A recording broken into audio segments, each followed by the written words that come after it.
Okay, so here we go. I've been wanting to do this for a really long time now. I love watching movies. I've always loved watching movies since I was a little kid.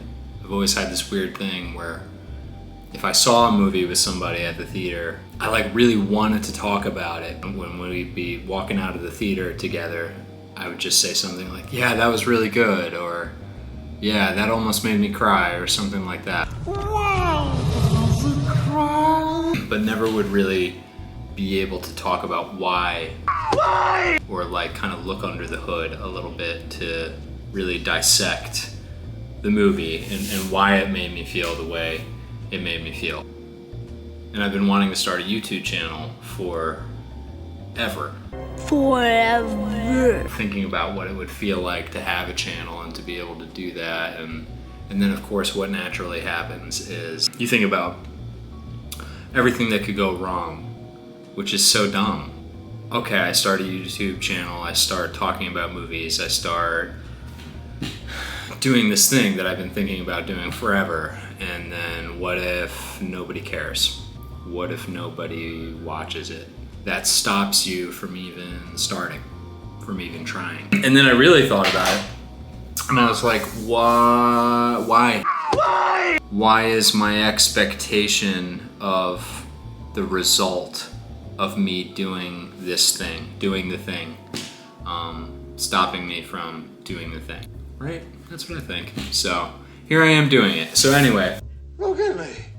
It's July 21st, 2003, and I just saw Oppenheimer at an IMAX theater, and it was a really moving experience, and I'll get into why. But first I want to talk about the overall theater going experience nowadays in 2023 or mid 2023. First thing I want to talk about, the ticket. No ticket. So I ordered my ticket online through Fandango, and then I get there and I use the kiosk and then get my printed ticket. So this is the printed ticket. This is it. It's this flimsy little thing with a little QR code on it. I don't know why, but I really miss the days when they gave you a real ticket stub. I really don't like that you don't get a physical real ticket anymore. It's just this little thing. It's like a receipt. I don't like it. But anyway. Oh, good Lord. It's interesting that now Oppenheimer is sort of, this return to the summer blockbuster after Tenet kind of, if I'm remembering right, sort of it didn't make any money at the box office because everyone was watching it at home during the pandemic. And I'll tell you why I kind of am glad now that it was a packed theater, because when it got closer to the end, to the big climax moments, I definitely was tuning into the overall feeling of the audience. I felt like I had become part of the audience and that we were experiencing this film kind of together as one. The biggest example being when the bomb actually ignites, the test bomb. It was this kind of incredible moment where it was completely silent. And this movie uses silence in a very, very effective and calculated way. Silence! But when that bomb goes off, it's quiet. You could hear a pin drop, right? And the visuals and the igniting of this bomb, you could hear all these gasps, right? Like all these people in the theater were just you could hear their breath leaving their lungs. And I was one of them. it's just this so visually striking, this experience, and the way that Nolan and Hoyt van Hoytensen, or I don't know how to pronounce his name, Hoyt van Hoytsen, the cinematographer, the way they framed it and the way they did that was just so incredible and so impactful. And you could really hear it and feel it sitting in that audience. That's a moment I haven't experienced in a really long time going to the theater. something like that, a moment like that, where everyone else around you kind of feeds into your experience of that film as a whole. But let's just get into it. Let's get into the actual movie. It almost felt like a Terrence Malick in a way in the beginning. The disconjuncted editing, really putting you in Oppenheimer's head, what he's experiencing. This is the beauty of film, what film can do above any other sort of medium, like photography or novels. He's laying there in bed and you're inside his head and what he's thinking about and what he's experiencing. In a way, it almost seems like hell. His imagination is so vast and it's just so far beyond what I think normal people can ever really imagine. His contemplation of these forces, these physics that are just driving his mind insane, right? Like he can't focus, he can't sleep, because as he's learning more and more about this science, damn you! His brain is doing something with this information that's just, you see it and you feel it when you're watching the film, right? There's lights and strands and particles and these noises that are just like so visceral, right? And you feel like him laying in your bed, just going crazy because of what's going on in your head, right? Oppenheimer sees things in sort of different dimensions. Physicists operate on a completely different level than we do, and I think sometimes it's a burden. And I think it was such a unique way to show his brilliance, his genius, and how he saw the world and how he imagined the life and the world outside of the one we experience on sort of a day-to-day basis. So right off the bat, incredible how quickly he's able to establish character with the camera, with the angles and the framing, but also with his writing. In Oppenheimer, it's all about character. There's so much character and it's so rich, and with just a few minutes, 5, maybe 6 minutes, or a few scenes, or even one scene with so many of these supporting characters and supporting actors, he establishes such strong characters. So right off the bat, Florence Pugh, Oppenheimer goes to this communist party and meets Florence Pugh's character, who's a kind of a weirdo. I was like, oh, have your babies! Right off the bat, you just get such a strong sense of who she is and what she's like and her intricacies, right? And same thing with Emily Blunt a little bit later on in the movie. Again, he goes to this communist party, he meets her, and right off the bat with just a few lines and what she's doing with her hands and how she's looking at him and the direction, such a strong character established so quickly that you don't, so much so that he doesn't need to spend a good amount of time with these characters to show the audience who they are, what they're like. He can do it very quickly, very efficiently, and keep the story moving. And we're like, yep, got it. We kind of know who they are, right? Who these characters are. And what's interesting too is the historical aspect of this film, right? Like these are all real people for the most part. Some of these famous scientists at the time kind of present themselves, right? There's so many scientists in this. It's funny because it really made me think. I'm like, yeah, I know these names, but I really don't know anything about them. Like what they contributed to their field, their science. What in science's name was that? And it really made me feel like here's this whole aspect to history, which I love. Here's this whole side of history that, I just have this very kind of surface level knowledge about, right? Obviously, Albert Einstein, makes his appearance. Him being obviously the most famous, right? Like we all know Albert Einstein. But then there's, Niels Bohr. He's at this lecture very early on in the movie, and he's like, I have to go. His teacher's like, why? And he's like, Niels Bohr is speaking, and everyone's like, oh my God, Niels Bohr! Oh my God, Niels Bohr! To your average moviegoer, you know, maybe you've heard of the name like I have, but you don't understand the significance of what this man contributed to his field, right? That's it. The Bohr model, which was, you know, a bunch of circles. That's the best way I can describe it. It's a circle of some sort. But someone like well versed in science would be able to be like, oh my God, Niels Bohr, right? Like, bro. So anyone who's a science geek, this one will definitely be like a lot more exciting for you in that sense, I think. Even if you don't know the history and about the real people, the movie still does such a good job of showing you and making you feel the significance of who they are without you needing to know the history or the background of it, right? And that's, to me, a sign of really good directing and writing, is making you feel the significance of a character without needing to know the background or the history.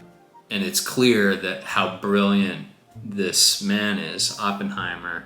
He meets the women in his life, and they're complicated, and he's complicated. And I remember I read this whole thing. It was like, yeah, Florence Pugh and Cillian Murphy have full frontal nudity in the movie.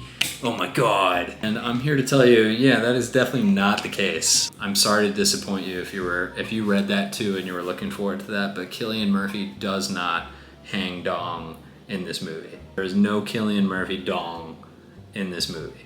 Whether that's a relief to you or a disappointment, I guess that depends on you, but I'm just the messenger here. Yeah. And Florence Pugh, yeah, you don't see full frontal nudity from Florence Pugh either. You do see some, certainly, but not the whole shebang. But that's besides the point, really. And I'm sure that the only reason that it's rated R is because of that. And that actually, it honestly really makes me think, like, was the nudity part of the movie so essential to the storytelling of the film that Nolan was so adamant about having it in there and not getting a PG-13 rating for the movie, right? Like, when I'm thinking about it, I can't think of anything else really in the movie that would have merited an R rating except for that. So now that I'm thinking about it, it's like, okay, like, I don't think you needed. I mean, there was definitely.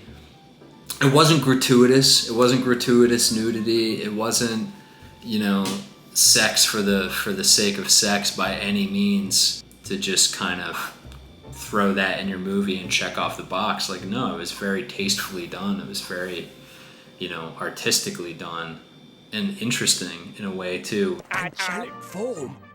Amazing detail. Perfect censorship! This is the work of a true genius! In a certain scene in the movie, Emily Blunt, who is Oppenheimer's wife, is in this is in this interrogation room with Oppenheimer when he's getting grilled by all these, these government folks, and he's talking about how he had an affair when they were married, a couple years prior. And there's Emily Blunt, and you're seeing what she's seeing in her mind's eye, right, from her perspective. And Florence Pugh, who he, cheated on his wife with, now is in that interrogation room, and she's like riding Cillian Murphy while he's sitting there getting grilled, and she's like kind of staring right into Emily Blunt's eyes, right, being like, that was amazing, right? That was incredible, because you're like, oh man, does that make you feel for Emily Blunt and what she's feeling in that moment, right? It was very purposeful, something like that, certainly. With Oppenheimer, a few little cuts and that movie's easily PG-13.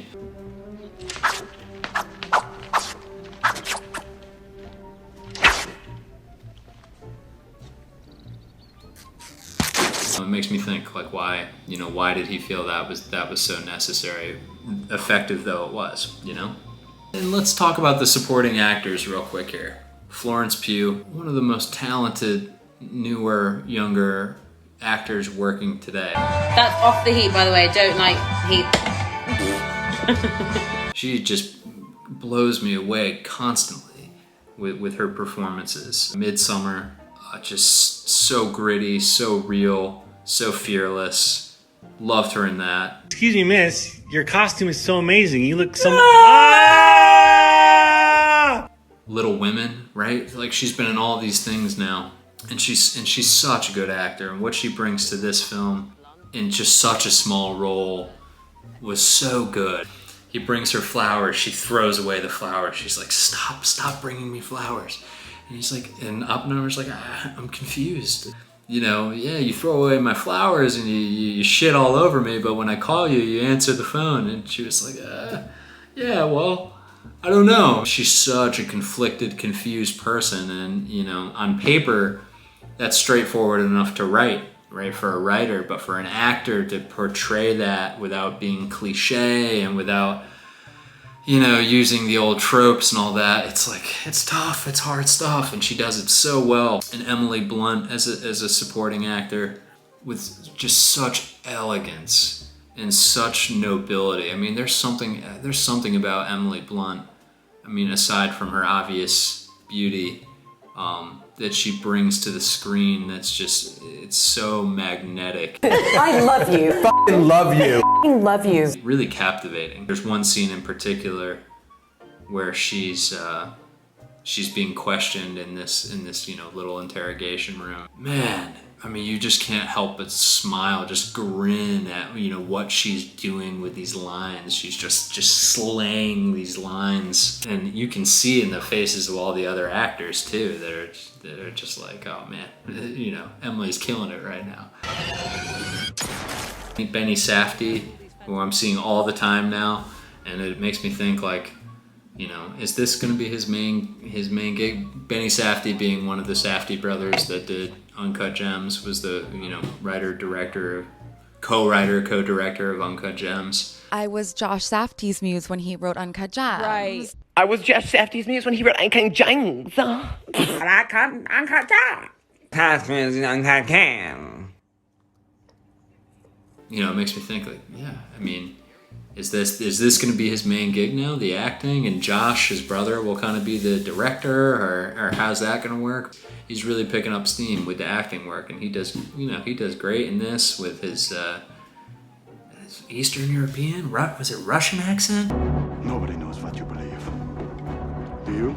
Is it? I don't know. He has a very, very heavy accent in this, certainly, which he pulls off totally. Rami Malek, who's now an Academy Award-winning lead actor. I love you. Which to me is questionable.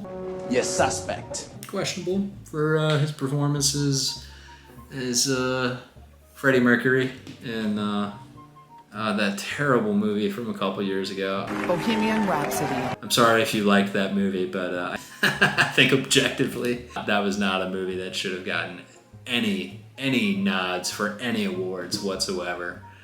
Maybe acting. Maybe he could have gotten nominated. Sure. Biopics are one of those ones where usually the lead actor playing the titular role will get a nod. That's usually how that goes, but I don't think he should have won that award. I really don't. I don't know what the fuck you are doing with your life. I really don't. But that's beside the point. He was very serviceable in this. Very, very small role. Thank you so much. Alden Ehrenreich? I think I'm saying that right. Ehrenreich means realm of honor. The dude from the Solo movie, who I definitely felt bad for when whoever it was threw him under the bus when he was doing Solo. And I was like, yeah, we had to get him acting lessons because he sucked. It's like, damn, dude, how are you gonna do that to this kid? And then of course it comes out and it's like the only Star Wars movie to bomb like ever, which, if you're this young actor who's gotten this role and you're like, oh my god, like I'm Han Solo, I'm the new Han Solo, that must have been crushing. How could that not have been anything but crushing? Second, what does that feel like? And he, you know, he had a great little role. That's the thing, like all these smaller characters really play their part. You know, when I was acting in high school for theater productions, they used to say there's no small parts, there's only small actors. And that's 100% true, and I think this movie shows that to a T. None of these actors were small. And now we'll get to, you know, the bigger supporting roles with Matt Damon and Robert Downey Jr. Right? And Kenneth Branagh is in this one too. He's the one who plays Niels Bohr. Bro, Niels Bohr is here, dude. Niels Bohr. And if you don't know Kenneth Branagh, he's the guy from Chamber of Secrets, Harry Potter. Which it's funny because this is such an accomplished man in like film and theater, like West End, you know, Broadway productions. This guy is like so big time in that world. But really, like, you know, for a normal person, when you're like, you know, who's Kenneth Branagh? He played that Defense Against the Dark Arts teacher from Chamber of Secrets. I can't remember his name now, but that's that guy. Nice little part. Not very small, right? So smooth. Matt Damon. Who just, you know, what can you say about Matt Damon? He does so good with all his roles, whether it's small or larger, you know, comedic or, you know, not. And honestly, you know, in this movie, I think he does have like a good little bit of comic relief. His character in this one, because he's just, you know, he's the general who's running the Manhattan Project, and he's great in this. And he also has a lot of heart. He brings a lot of heart to his characters too, and especially this general, who I'm sure was, you know, not nearly as three-dimensional in real life as he was portrayed on screen here, from my understanding of the Manhattan Project. I don't think he was nearly as funny or you know, warm or kind-hearted as he was portrayed in this film. Do you feel my boot on your balls?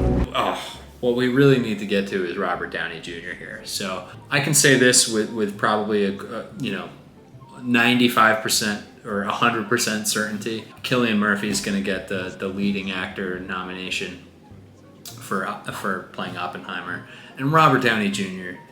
is almost definitely going to get the nomination for Best Supporting, if not the win. Excellent. And I'm saying that right now because his character in this movie, and you know, it shifts, right? It shifts throughout the film. So kind of early on, he's portrayed in one way, and then it takes a dark turn a little bit later on, right? You know, I don't want to spoil too much, but I guess I'm spoiling the whole movie, so you know, whatever. I've known one or two monsters in my life. One in particular that I really, when I watched Robert Downey Jr. play this character, I was like, man, this reminds me of that son of a bitch. Like, Robert Downey Jr. in this role was just a monster and had so much depth to his conniving, snake-like nature. Perhaps you'd like to see how snake-like I can be. I don't think I've ever seen Robert Downey Jr. act to this caliber. He just blew it away. And with the marketing campaigns, you know, the whole thing has been Cillian Murphy and Robert Downey Jr., right? And I think probably a big push for that is so that, you know, they do get those nods for all the awards, and I'm sure that they will. Yeah, if you want to pick one actor in particular as a supporting actor in this movie who just like swung for it and just crushed it out of the park, it was Robert Downey Jr. Behemoth of a role, amazing. And mad respect to this man. After he came out of the Avengers and made his like $1 billion doing that, you know, the first thing he did after that was what, Doolittle, which was just this atrocious movie, and he had this like atrocious accent. It is time for me to slip into something That's comfortable. And it lost a bunch of money. It was like a complete flop. I gotta say, I sort of felt bad for him, but at the same time, I was like, dude, like, what were you thinking picking this project next? I'm not quite as, I'm not a big strategy guy. I can tell it was you. I don't have my... Who else do we got? Casey Affleck. Kid, that's me. Haven't seen him in a little while. Another actor who's won an Oscar for Best Lead Actor. This one was for, God, what was that? Something by the Sea? Manchester by the Sea. That insanely depressing movie where like his family dies and then he tries to kill himself. Yeah, so Casey Affleck's an amazing actor, obviously. Again, does a lot with this small part. So smooth. One of the things I love about this movie is you have these tremendous lead actors playing these small parts. You'd be mad to say no. I feel like that's probably everybody's answer with this. And I feel like they're really, actors like that are really only ever gonna sign up for that with a director like Chris Nolan or someone like Tarantino. Because it's so much fun, Chan. Get it? Or, one of the big guys, Scorsese. Sex is very funny. But does a really good job as kind of a scary, sinister type dude in this role who scares the shit out of Cillian Murphy in Oppenheimer, and he scares the shit out of you as an audience member because you're like, dude, what is this guy capable of? And he doesn't really do anything. He's just kind of sitting there quietly talking in a room. I had never had any complaints like that made about me before in my life. And I think, Christoph Waltz in Inglourious Bastards really showed how effective you can be in that exact same scenario, right? Sitting in a room quietly with one other person, just talking with them, like how sinister you can be and how good of a performance you can give in a kind of understated, quiet scenario like that. Casey Affleck, Best Lead Actor award winner in this movie for probably like 5 minutes of screen time. Damn it. Another one. This was a surprise. I had no idea. Gary Oldman. Come and see Jimmy. Right? Shows up as Harry Truman, which is funny because now he's played the head of state for England as well as the U.S. Winning again, another actor, another Best Lead Actor in Gary Oldman for Churchill, or what was the movie? He played Winston Churchill. I forgot what the movie was called. In Darkest Hour. But a couple years ago, he won for that, playing Winston Churchill, and this time he's playing Harry Truman. And from my knowledge of history, Harry Truman was kind of a piece of shit. Now, there are a lot of crybabies around who are talking about what ought to have done, and Obama ought to have had a demonstration in Japan before he killed all those people. And not, well remembered in the history of U.S. presidents. I'd say he's pretty far down the list in terms of the great U.S. presidents. Gary Oldman just crushes them. Such a bad motherfucker. In the first couple seconds of Oppenheimer sitting down with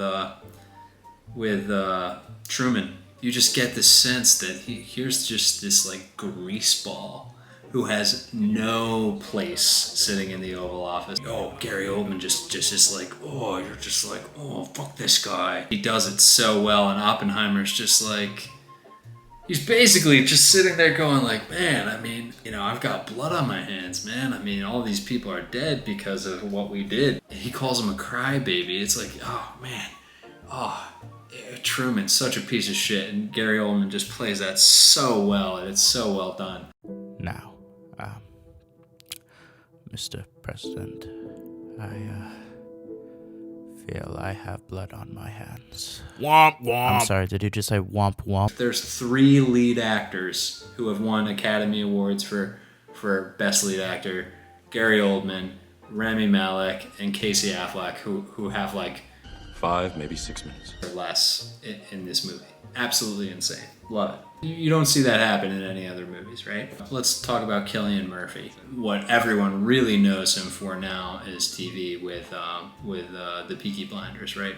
Playing Tommy Shelby. So when you think of Cillian Murphy, nowadays you think of kind of this strong, stoic, silent, calculating, kind of brooding, killer / badass dude, right? Who, you point a gun in his face and he's just gonna not react. He's just gonna stare blankly back at you and make a little smirk with a little cigarette hanging out of his mouth. That's what I think about when I think about Cillian Murphy nowadays, right? But this is gonna be his huge real breakout lead actor performance. I mean,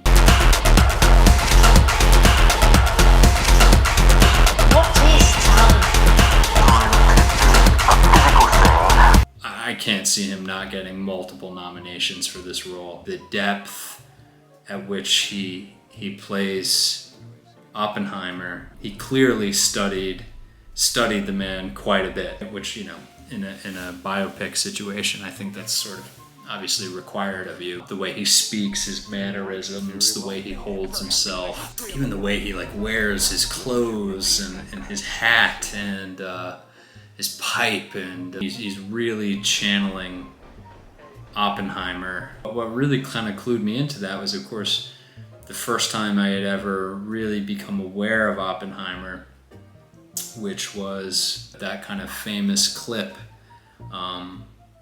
of him being interviewed in black and white, where he delivers his famous line, right?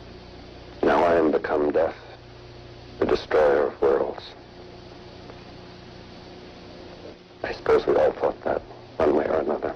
Which is now, of course, this huge meme thing. It's a meme. Having seen that, and then seeing Cillian Murphy, play this role, and the physical transformation that he had. He's losing so much weight for the part that he just didn't eat dinner ever. I don't like to overplay that too much, because that's a whole thing with actors. It's like, oh, I ate an apple a day and that's all I ate, so I could lose so much weight to give authenticity to the character, right? What was he eating? One almond. One almond. I think most nights, or a little slice of apple.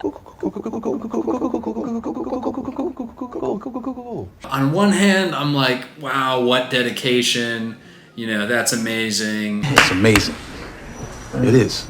And it really, and in this case, I mean, the physicality of it really did shine through. And then on the other hand, it's like, dude, I mean, it's acting, right? My dear boy, why don't you try acting? It's so much easier. No. You don't want to physically harm yourself for a movie. You don't want to potentially risk long-term damage to your body for a movie. It seems kind of crazy. You look at someone like Christian Bale, who has had these massive physical transformations for these movies, and I'm just like, oh dude, that's that's so bad for you. Calm down a little bit. But then again, it's the performance speaks for itself, right? That physical form that you have at that time in that moment, it's captured forever. If I just put myself in Cillian Murphy's shoes or Christian Bale's shoes, and it's I sort of get it. So I don't know. I'm on the fence about that one. This man, it's just, in his younger years, he's got the vibrancy and he's got the light in his eyes and the rosiness in his cheeks, and he's happy and he's gregarious, and he's at these parties, and he's macking all these communist women at these communist parties. It's just I don't know, it's kind of funny. As he goes through this process of being selected as the lead scientist for the Manhattan Project and building the first atomic bomb, the weight of that responsibility and what that does to his personal life as well.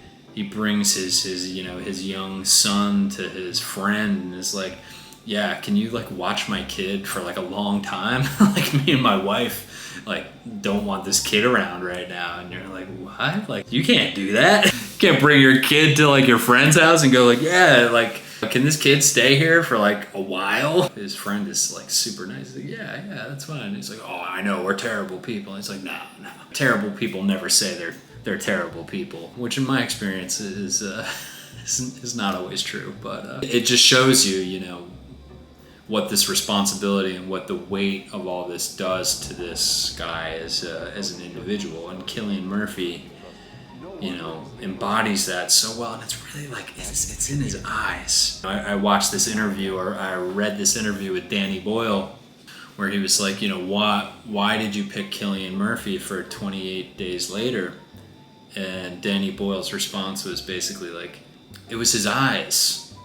It was really his eyes. In this performance, so much of it is in his face and his eyes. He's very often not where he is. He's in his own head, in this entirely other universe in his head quite often. Oppenheimer sees things in sort of different dimensions. And Nolan does this expertly, using sound or the absence of sound to show you the mental state of this character, where he is in his head, right? So he'll just cut out sound. And it's so closely tied to what he does with the bombs, right? Because when the bomb explodes, finally, there's this silence, and it's eerie. What we expect when we watch a movie and a bomb blows up, and the bomb blows up, and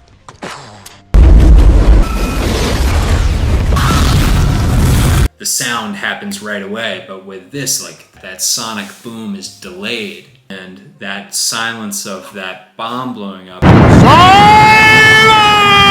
is sort of foreshadowed very early in the movie with this silence that happens in his head. It's hard to describe, but when you experience it, it's really impactful. It's really incredible. It shows his skill as a director and those choices he makes. The same thing with light. He's sitting in the interrogation room. The sound cuts out, and the room just fills with light. Again, foreshadowing this bomb. Right? The light and the silence, this very eerie experience. And I think, you know, the relationship between Nolan and Cillian Murphy in this must have been a very close one, and one of a lot of communication and understanding. You see it in the performance, and you see it in the finished product. Okay, so my camera died 4 times trying to make this first video. So this is going well. Wait.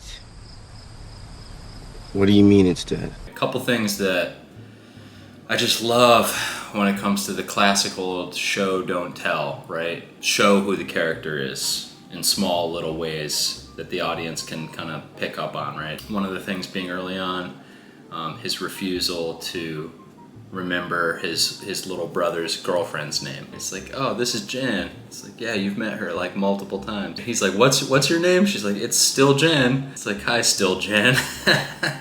Him thinking lesser of her, of his brother's girlfriend, because she's a waitress or something like that. She's beneath his brother. He's in the tent with his brother, and he's like, yeah, I got married, and Oppenheimer's like, you got married to Jan?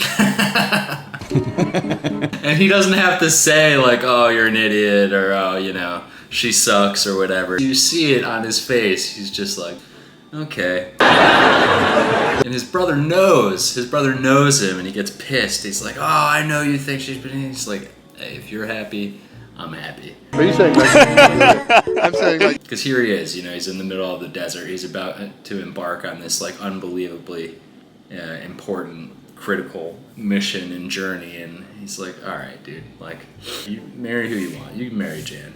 I don't care. When it comes to Oppenheimer, you know, the man is kind of, he's being tugged in all these different directions. He's being pulled by the scientists who have developed this weapon at Los Alamos, saying, we don't want this thing used to actually kill anybody. We were just fascinated by the science and making it work and turning this theoretical thing into a reality, and basically having unlimited resources to do so.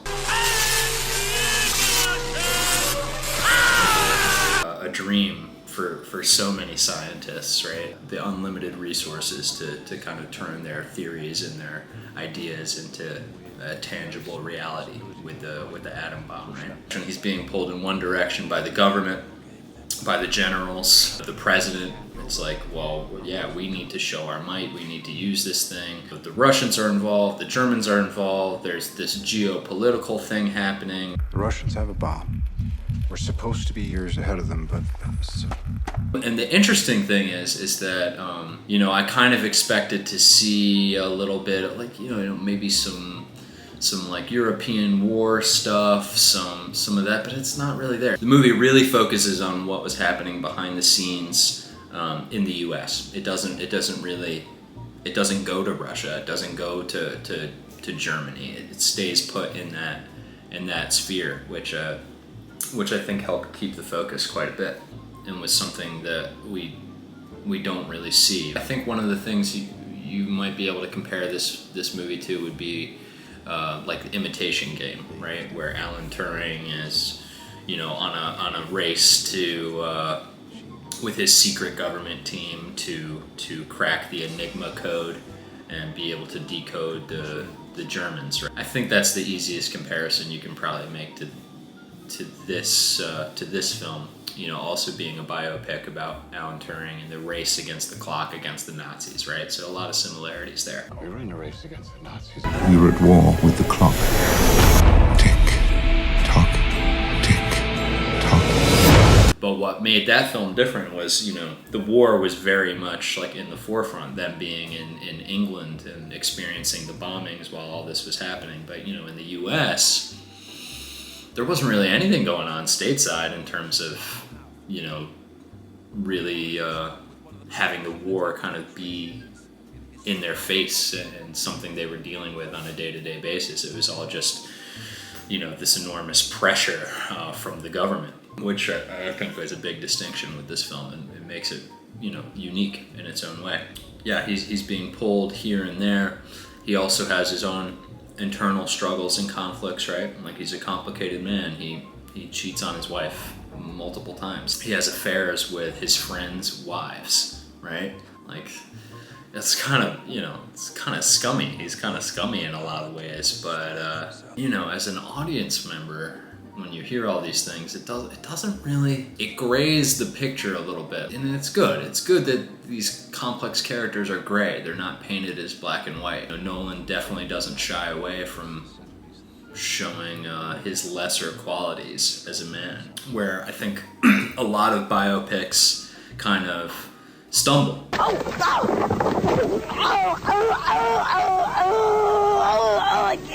Because they want to show this ideal kind of version of the titular character. Great example, Bohemian Rhapsody with Rami Malek painted Freddie Mercury as a very kind of one-dimensional person, which was not great. And I think a lot of biopics do the same thing. Everyone's got their demons and their flaws, and in this one, Oppenheimer's flaws are on really like on full display, right? His hubris, his ego, his philandering, if you will, but also, his internal struggle, kind of knowing, and again, like the whole movie, it's foreshadowing his achievement, which is, making the atom bomb a reality, but then very quickly showing his this struggle to, one, deal with the fame and the recognition that came with being the father of the atom bomb, which obviously for any person, right, being that renowned and being that famous and being that like well revered, and they say in the movie like the most famous well revered scientist in the world, right? Like for any person or for any scientist, that's just a dream. But then what are the implications of this achievement? It's so clear that Oppenheimer is in denial. He's pushing the reality of, hundreds of thousands of people dying out of his head, and he's just ignoring it because he gets to sit in the room with, the Secretary of War and these generals and be part of the conversation about the strategy of how to end, you know, the Pacific War, when the job is accomplished, and when the job's accomplished and they drop the bombs on Japan, he goes and stands in front of these people and they're all clapping, you know, applause. They're stamping their feet. In any other scenario, right, if you were that person standing on the podium and just had all these people just adoring you and clapping for you and, you know, are proud of you and proud of themselves and what you accomplished as a team. You make your daddy proud. You hear me? I'm gonna make you proud, Daddy. I'm gonna make you so proud. In any, like, right, in any other scenario, it'd be this amazing moment, but he's standing there and, you know, and again, like, Nolan's use of silence in this film. Silence! He cutting out the sound and just showing the visuals. He's standing there and there's this clapping and it's obvious that, you know, there's so much noise, but he doesn't hear anything. He's just looking around. And I love this. He's talking and you can see their reactions for what he's saying and how much they're loving it and eating it up, but to him it's nothing. You hear nothing, and as the audience it's all drowned out, and his face is just like the conflict, the struggle in his face. I mean, god damn, Cillian Murphy. Yeah, that was good. If that scene right there doesn't seal the deal for him when it comes to award season, you know, however much stock you want to put in that, no, I don't know what would. I love this thing when it's like, okay, here are the logistics, like, we're gonna build this place, we're gonna, you know, we have to build a town, we have to build a school and a church, because we have to build a community, because if we don't, you know, these scientists aren't gonna move here and live here for years without their families, without being able to bring their families and have their families, you know, live with them.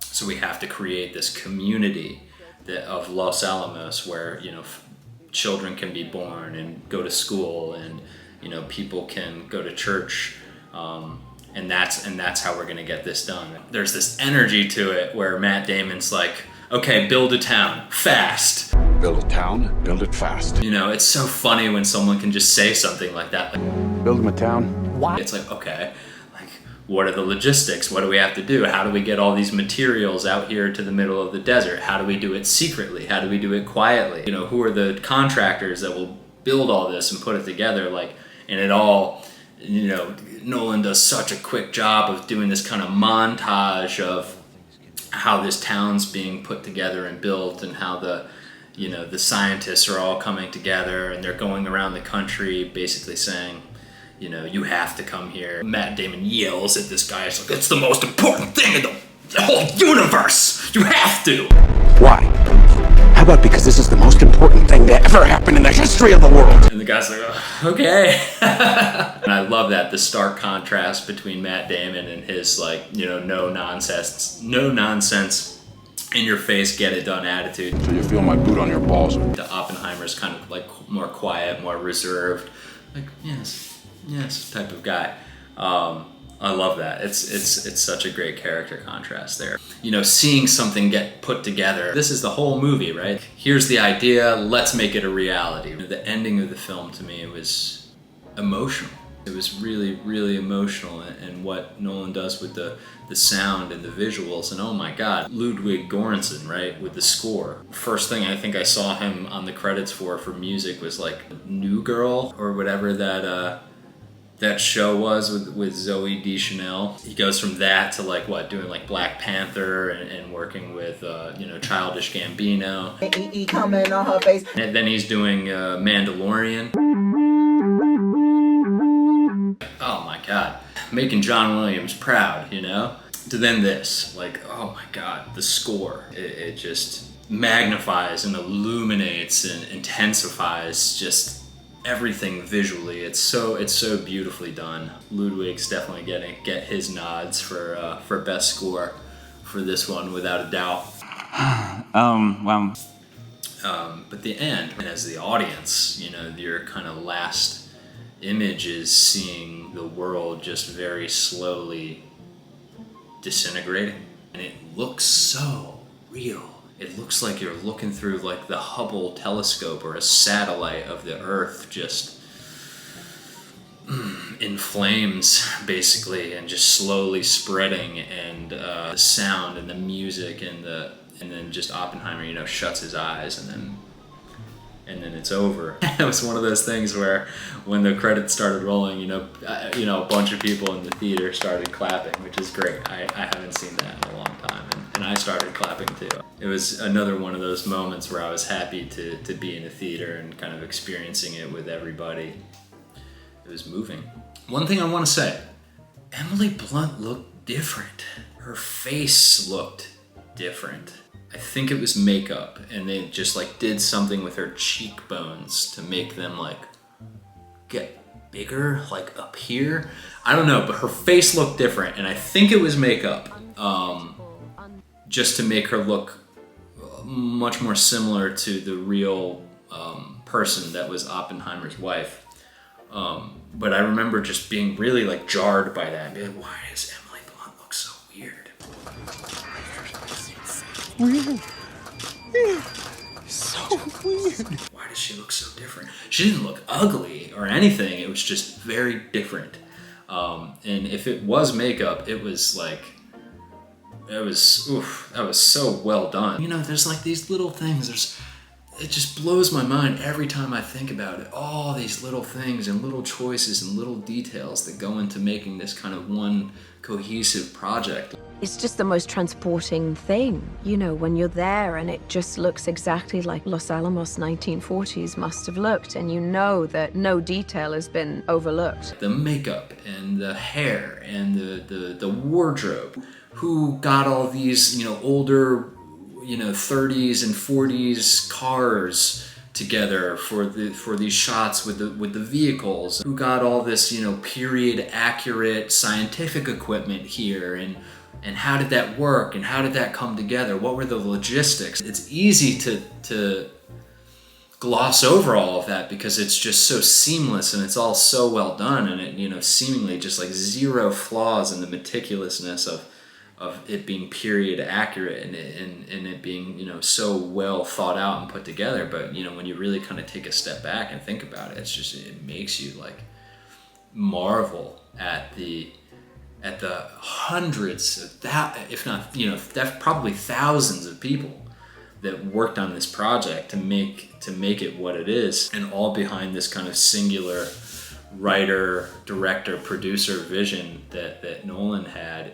I think this is the culmination of all the movies that Nolan has ever made. This is like what he's been working up to this whole time in terms of craft and skill as a writer and as a filmmaker, right? You see kind of pieces of everything he's done in the past in his previous work, all kind of rolled into one here with Oppenheimer.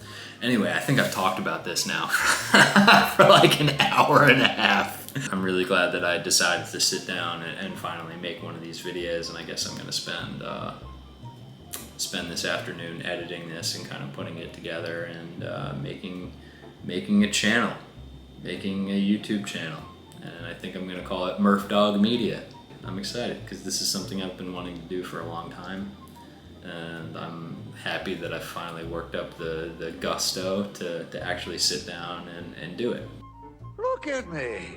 I think for me, it's just important to be consistent and to just keep doing it and keep working on the process and getting better and feeling good about it. Not being worried about the results and not being worried about stupid things like, oh, you know, I don't have the right camera, I don't have the right lights, I don't have this, you know, just constantly coming up with reasons not to do it, right? And just doing it. Just do it! So that's what I'm here. I'm just doing it. So thanks for listening, and I'll catch you on the next one. Murph Dog out.